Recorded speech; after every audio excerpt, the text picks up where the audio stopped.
Asdiqa, salam alaikum, bonjour ou bonsoir les amis. J'espère que vous allez bien partout où vous vous trouvez. En tout cas, c'est ce que je vous souhaite. Et pour le meilleur de toutes les situations et de toutes les circonstances. Bienvenue sur votre chaîne Bled Maralibia qui attend comme toujours vos encouragements qui nous font beaucoup de bien et dont nous avons bien besoin. Merci pour vos commentaires, merci pour vos précieux conseils ainsi que pour vos compliments. Mais abonnez-vous pour rester tout simplement très informé des dernières nouvelles de votre chaîne. الأصدقاء نتمنى تكونوا بخير وعلى خير أينما كنتم. أهلا وسهلا بكم ومرحبا بكم في قناتكم. Cette séquence vient vers vous pour vous proposer cette chronique relative à ce chimérique Polisario, en tout cas ce qu'il en reste jusque maintenant, et dont l'heure de la fin a bien sonné, puisque une soixantaine d'États ont retiré leur reconnaissance de cette pseudo-race, République arabe sans développement. Et 40% des États africains ont ouvert leur consulat à Dakhla ou à l'Ayoun, et plusieurs pays influents ont reconnu la marocanité du Sahara. Par conséquent, les jours de ce Polisario sont désormais comptés. De plus, devant la 44e Assemblée interparlementaire de l'Association des Nations de l'Asie du Sud-Est, cette fameuse ASEAN, dont les travaux ont démarré ce lundi 6 août dernier à Jakarta, en Indonésie donc, le président de la Chambre des représentants marocains a évoqué la marocanité du Sahara en mettant en garde contre le terrorisme et le séparatisme qui menacent l'intégrité territoriale des États.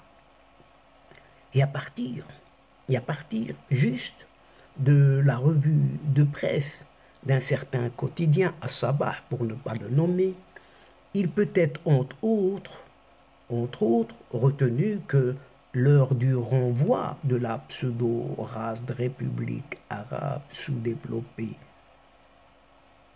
de l'Union africaine s'approche petit à petit, mais inexorablement. Une trentaine de pays africains se sont déjà prononcés pour l'exclusion pure et simple de cette entité fantoche de l'organisation panafricaine, et partant de là, pour la rectification d'une certaine erreur du passé des temps de cette OUA, cette organisation de l'unité africaine. Et pour ce quotidien à Sabah, qui ne va pas par quatre chemins et qui aborde l'essentiel de ce sujet dans son édition de ce lundi 7 août dernier, c'est tout frais. La diplomatie marocaine enchaîne les percées et les victoires diplomatiques les unes après les autres depuis que le Maroc a décidé de réintégrer l'Union africaine. Aujourd'hui, souligne ce quotidien, ce ne sont pas moins de 60 pays dans le monde qui ont retiré leur reconnaissance de la République fantoche de ce Polisario. Autre fait fortement significatif, et pas des moindres, 40% des pays africains ont ouvert leur consulat à Dakhla ou à l'Ayoun, et plus encore, de nombreux pays influents dans le monde ont eux décidé de revoir leur position sur le dossier et reconnaître franchement cette fois-ci et sans détour la marocanité du Sahara. Et c'est la nouvelle position d'une certaine Espagne, ancienne puissance coloniale, qui a sans doute fait le plus de mal dans les camps de Raboni et surtout dans le camp d'un certain régime d'Alger. Le renversement de la situation a eu l'effet d'un tsunami, et c'est le cas de le dire. C'est vraiment un tsunami sur la junte militaire au pouvoir à Alger depuis la signature des accords d'Abraham. La conclusion de cet accord tripartite Maroc, USA, Israël en décembre 2020 a été précédée quelques jours plus tôt par la reconnaissance des États-Unis de la souveraineté pleine et entière du Maroc sur ses provinces sahariennes. Un peu plus de 2 ans plus tard, c'est au tour de l'État d'Israël qui franchit le pas. Et entre les deux dates, plusieurs pays, comme l'Espagne notamment, mais aussi l'Allemagne, les Pays-Bas, la Belgique, et entre autres beaucoup d'entre eux, ont tous revu leur position sur cette question du Sahara atlantique. Le Maroc a réalisé tout simplement une victoire diplomatique éclatante et c'est à l'Algérie d'accepter ce tournant géopolitique dans la région. C'est ce que souligne tout simplement du monde un certain expert en stratégie, Cherkaoui Roudani. L'Algérie, poursuit cet expert, doit faire en sorte de clore définitivement ce dossier. Aujourd'hui, l'Union africaine a les pleins pouvoirs d'exclure cette race de ses rangs. Et ce n'est manifestement plus qu'une question de temps. Question de temps. L'environnement géopolitique régional est en train de changer petit à petit, doucement, mais sûrement. Et le royaume marocain a su jouer des cartes majeures de ce changement au point de devenir un acteur important et incontournable en termes de sécurité et de paix dans cette région. La récente reconnaissance par l'État d'Israël de la marocanité du Sahara va encore renforcer davantage la position du royaume du Maroc. De plus, et il ne faut pas l'oublier, la Russie, vous entendez bien, la Russie vient de se prononcer pour un renforcement de ses relations avec le Maroc. Et il ne faut pas oublier l'excellence des relations du royaume marocain avec les États-Unis et avec l'Union européenne. Tout cela joue incontestablement en faveur du positionnement régional du Maroc et en faveur de sa cause nationale surtout, conclut le spécialiste Cherkaoui Roudani. Il est évoqué également l'appel de Tanger, signé par plusieurs pays africains, dont l'objet est justement d'accélérer l'exclusion de cette race de l'Union africaine, appel qui a d'ailleurs été suivi par de nouveaux États. Les jours de la République du Polisario au sein de l'Union africaine sont désormais comptés. Le déclic a été l'intervention des phares de ces forces armées royales à El Guergueret pour assainir cette zone et libérer la voie au commerce international. Depuis, les événements se sont poursuivis et l'Algérie, ce régime algérien de ces généraux, de ces vieux crapauds, ou plutôt ces crapauds, ont piété dans l'entêtement et désormais dépassé par tous les événements.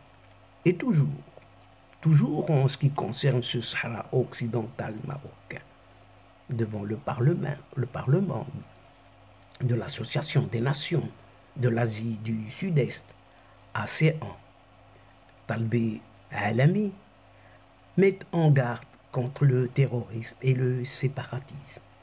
En effet, le Parlement marocain, cette fois-ci, participe à cette conférence en sa qualité de membre observateur. Et dans son allocution, Rachid Talbi Alami a affirmé que les relations internationales sont devenues basées sur plus de fragmentation et de rupture au lieu de la polarité et sur la multiplicité des alliances et des axes, avec les défis sécuritaires qui en découlent, tels que la propagation des mouvements terroristes et des tendances séparatistes qui leur sont alliées. Et de marteler que ces tendances créent des risques pour l'unité et la stabilité des États et pour la sécurité mondiale. Et selon les observateurs, ce passage fait clairement allusion à un certain voisin d'à côté, à l'est du Maroc, les régimes successifs de cette Algérie. Des régimes qui, depuis un demi-siècle, pas moins que ça, jouent avec le feu, en abritant, finançant et armant des séparatistes à la solde de cette junte militaire, dans le seul but de déstabiliser et de nuire à un certain voisin d'à côté qui est ce royaume du Maroc. Mais c'est peine perdue pour ces vieux caporaux algériens. Dans son discours, Rachid Talbi Alami a rappelé que les parlements du monde ont un rôle crucial à jouer. Tout d'abord, ils doivent alerter sur les dangers des situations internationales, en plus de chercher à prévenir les crises et à régler les différends. Et toutes ces institutions doivent également plaider pour la nécessité de construire un système économique international juste qui tienne compte des intérêts des pays du Sud. Enfin, ces institutions doivent renforcer la démocratie institutionnelle. Le président de la Chambre des représentants, Rachid Talbi Alami, à qui l'on a rendu un vibrant hommage au Parlement de l'ASEAN pour le rôle qu'il joue en faveur de la paix, de la stabilité et du progrès dans la région, a par ailleurs mis en relief ce qu'il appelle la stabilité et le progrès qui font du Maroc un réel partenaire pour le développement des pays africains. Et Rachid Talbi Alami a enfin souligné que le Maroc est aussi fort de par ses diverses potentialités, jouissant d'une situation géographique exceptionnelle, vu qu'il n'est séparé de l'Europe que par 14 kilomètres seulement et bénéficie de nombreux atouts, tels que des infrastructures de base, comme les ports, qui lui offrent les moyens d'être une véritable plateforme pour les pays africains et autres. Et donc, chers amis, nous sommes arrivés à la fin de cette séquence. Mesdames et messieurs, nous sommes arrivés à la fin de cette séquence et avant de vous fixer rendez-vous à une prochaine fois, Inch'Allah, en vous retrouvant avec un immense plaisir et comme d'habitude, bien sûr, abonnez-vous pour recevoir les toutes dernières infos via les séquences vidéo de votre chaîne, tout en vous remerciant pour votre participation, de nous suivre jusqu'au bout. Mais n'oubliez pas de partager, toujours partager, partout où vous êtes et où vous pouvez le faire tout simplement. La chaîne a besoin de vous. الأصدقاء وصلنا إلى نهاية هذه الحلقة وقبل موعد للمرة القادمة إن شاء الله لا تنسوا الاشتراك لتصلكم الفيديوهات أخرى ونشكركم كثير الشكر على مشاركتكم للمتابعة. L'instant, le moment est juste arrivé pour vous dire au revoir les amis et à la prochaine fois Inch'Allah. الأصدقاء السلام عليكم ورحمة الله وبركاته. مع السلامة.